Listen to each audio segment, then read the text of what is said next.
"Oh, honey, didn't you check your bag? You don't have a ticket anymore." That was the last thing my mother said before she boarded the plane home, leaving me stranded at a gate in Paris. She scanned 3 boarding passes, hers, my father's, and my sister Serena's. Mine was missing. I reached for her arm, confused, but Serena stepped close and wrapped her arms around me in what looked like a goodbye hug. In that same second, she slipped a passport deep into my open tote bag. A moment later, the alarm cut through the air. Armed French police rushed in from both sides, shouting commands I could barely understand. I turned toward the gate, desperate for my family to explain, to stop, to help. But they weren't panicking. They weren't crying. They were walking calmly down the jet bridge, leaving me surrounded by officers in a foreign country. Before I tell you what they planned to do with my inheritance while I was locked in a detention room, drop a comment. Where are you watching from? And what time is it right now? The detention room smelled like cold coffee and industrial cleaner. There were glass walls, a metal table, 1 chair, and me. Most people would have been shaking. I was counting. My name is Nora. I'm 32 years old. And for the first time in my life, I was exactly where I needed to be. 10 years of work had trained me to look at disaster the way I looked at a suspicious financial record. Find the pattern, find the lie, find the exit. 3 facts came together fast. 1. My mother, Loretta, my loving mother, when there was an audience, had walked through security with my real passport in her jacket. 2. My sister, Serena, the fragile little princess, everyone had spent years protecting, had planted a stolen passport in my bag. 3. French authorities were holding me for a mandatory 48-hour identity check. Then the 4th fact arrived, and it made everything clear. My grandmother's trust. $3 million. It was set to mature in 44 hours. I had read that trust document years earlier because someone in my family had to read the fine print. Buried on page 19 was a clause. If the primary beneficiary could not be contacted during the 48 hours before maturation, temporary administrative authority shifted to the secondary guardians, my parents. That same morning, Loretta had emailed the trust administrator, claiming I had suffered a mental breakdown and was unfit to manage my own affairs. She expected the trust to open for them. Instead, the account froze. A contested claim triggered a mandatory hold. She hadn't unlocked the money. She had trapped it from the inside. To unfreeze it, they needed a sworn, notarized affidavit confirming they had sole authority over me and my affairs. And they were about to walk straight into that trap. I asked the guard for my 1 phone call. I called Roman Devereaux, an investor I had worked with years earlier during a fraud investigation. Roman was already in Paris for a meeting at La Défense. I had memorized his number 2 years before, back when our firms crossed paths, and I learned he was the kind of man who understood evidence faster than excuses. "I have a job," I told him. "The commission is finding the people who set this up." 3 hours later, Roman had a formal letter of corporate representation drafted by Felix, his attorney in New York. He delivered it to the duty officer at Charles de Gaulle, with a French embassy contact attached. 1 call from a senior officer cleared him to enter. 4 hours total. The 48-hour hold gave us exactly the window we needed. When Roman walked into the room, I was already standing. He looked at me once and understood. I wasn't falling apart. I was building. In 8 hours, my family would be sitting in a room with no way out. They just didn't know I was the one designing it. Somewhere over the Atlantic, Roman's team handed me a folder. Bank records, emails, the full trust document. But the thing I couldn't stop seeing wasn't a number. It was my father's face. At the gate in Paris, through the detention room glass, my father, Gerald, the quiet man who had perfected the art of doing nothing, stood 20 feet away while 4 armed officers circled me. I looked straight at him. He looked back for 1 full second, eye to eye. Then he tucked his hands into his coat pockets, turned around, and walked down the jet bridge. No pause, no hesitation, no glance back, just gone. 32 years of small moments suddenly made sense. Gerald wasn't cruel in the sharp, calculated way Loretta was. He wasn't cold like Serena. He was something quieter and worse. He always knew when speaking would cost him something, and every time, he chose silence. I was 22 the first time he cashed that silence in. I had saved 8 months for a used car. 2 days after I brought it home, he sat across from me at the kitchen table, eyes red, voice low, with a number. $30,000. He owed money to a man whose patience had an expiration date. "You're the responsible one, Nora," he said. "You always fix this." I sold the car the next morning and wired every cent. The following weekend, he asked me for a ride to the track. I sold that car because I thought being useful was the same as being loved. Now I know the difference. Then there was my scholarship. "Nora is strong," Loretta used to say, with that sweet voice she saved for moments when she needed someone else to bleed politely. "She can handle a little debt." Serena needed a year in Italy, space, perspective, recovery. Of course she did. Serena always needed healing right when someone else had to pay for it. These things cost money, and I was the one expected to carry the bill. I gave up a full scholarship, took out loans, and worked overnight shifts to cover what the loans didn't. And all that year, while I stretched every dollar, Serena was in Florence studying the absentee clause in my grandmother's trust. She wasn't fragile. She was preparing. I closed the folder. I wasn't a daughter to them. I was an insurance policy, and I had just cancelled the coverage. By the time we landed at Teterboro, Felix had already made the first call. Atlas Holdings, one of Roman's corporate subsidiaries, flagged Gerald as a collections matter, a routine file. Felix's voice on the phone was calm, professional, and impossible to ignore. "Mr. Miller, we've acquired a portfolio of distressed liabilities that includes your outstanding notes. We're looking to close today." Gerald paused, then answered too quickly. Yes, we can do today. No hesitation. No attorney. No question." Gerald owed $47,000 to a man whose 2-week deadline expired the day after the trust was supposed to mature. He had no room left for caution.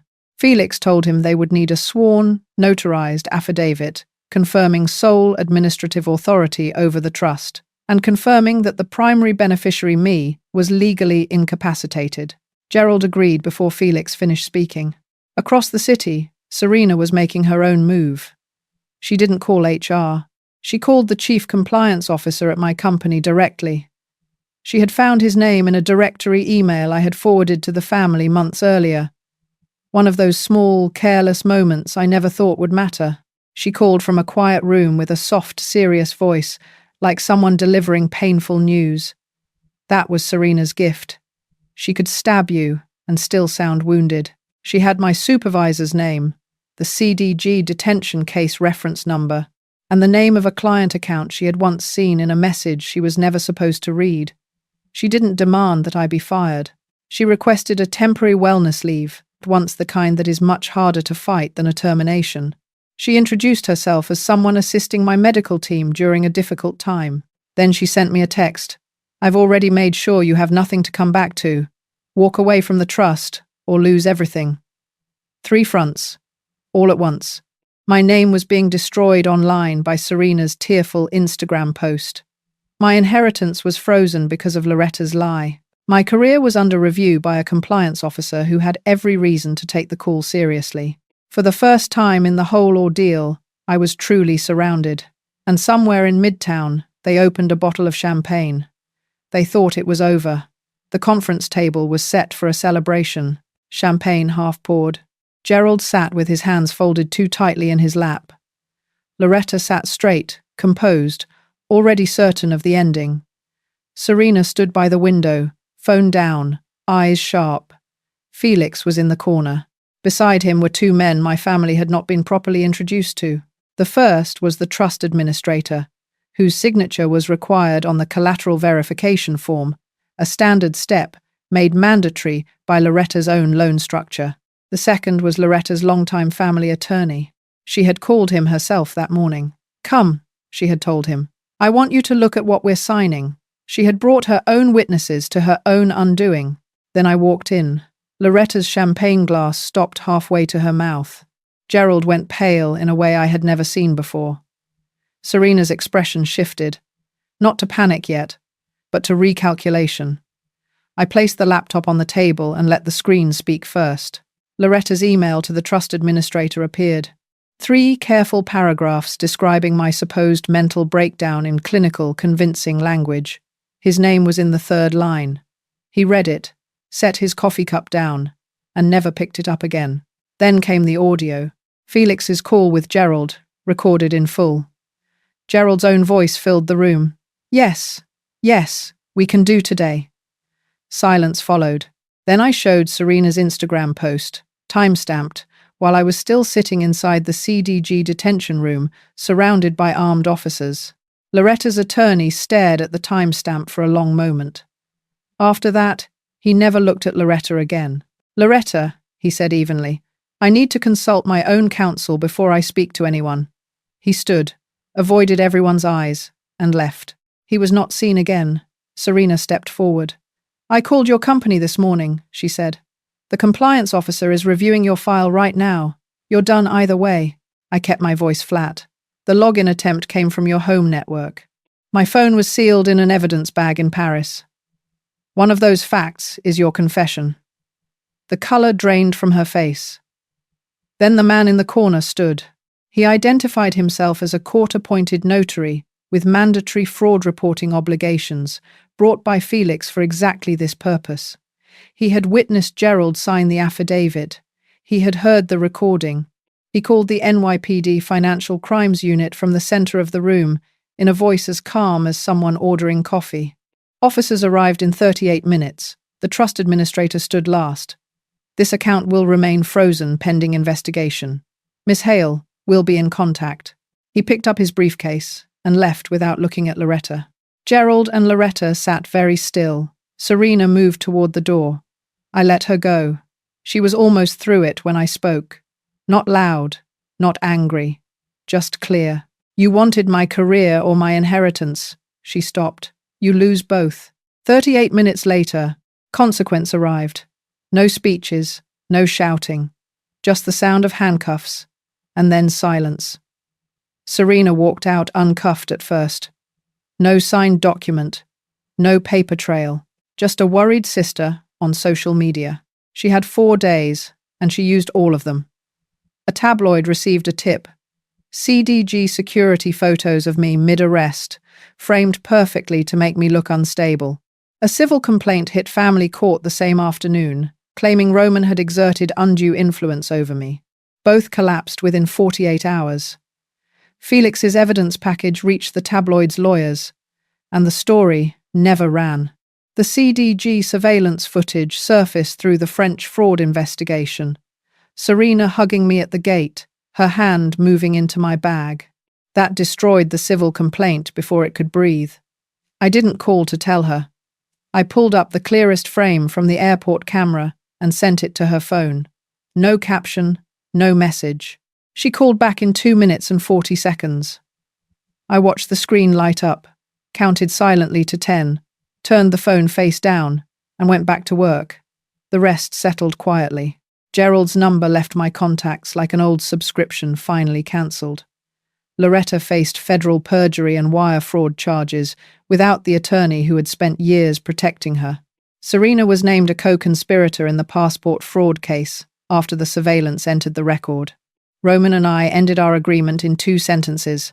"Respect," he said. I nodded. Felix filed his mandatory report and moved on. That was the job. It was done.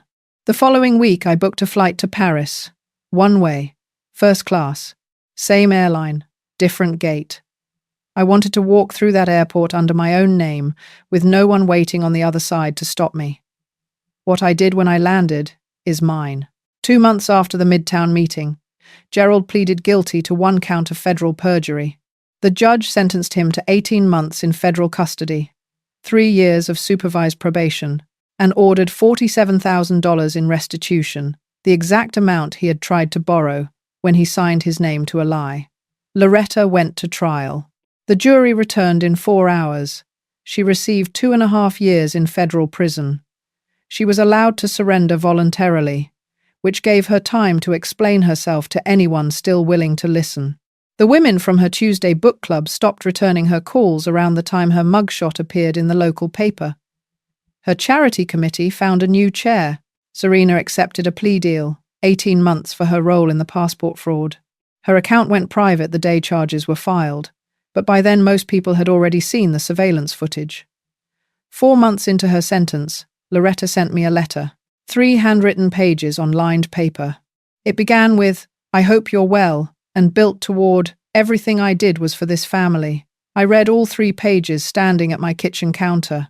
Then I folded the letter in half, walked to the recycling bin, and dropped it in. A few weeks later, a cousin texted me. Serena wanted me to know she was sorry. She hoped someday I would understand. I read the message twice, closed the app, and made coffee. Paris was cold in November, and I loved it.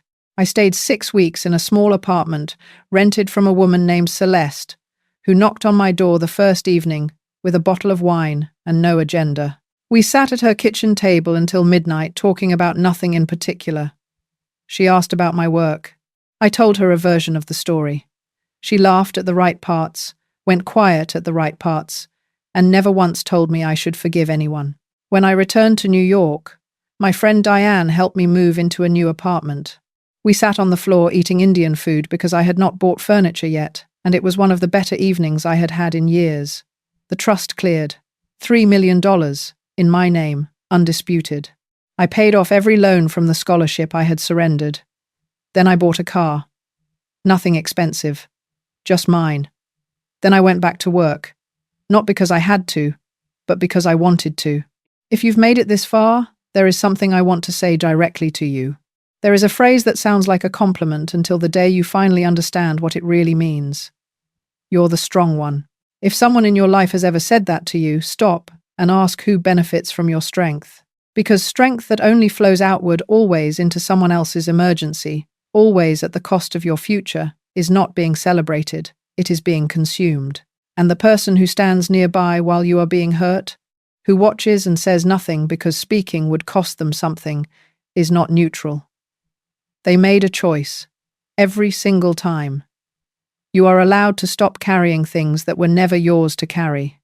You are allowed to walk away from people who only valued what you could do for them. You are allowed to cancel the coverage. If any part of this story landed somewhere real for you, drop it in the comments. I read every one. And stay for the next one.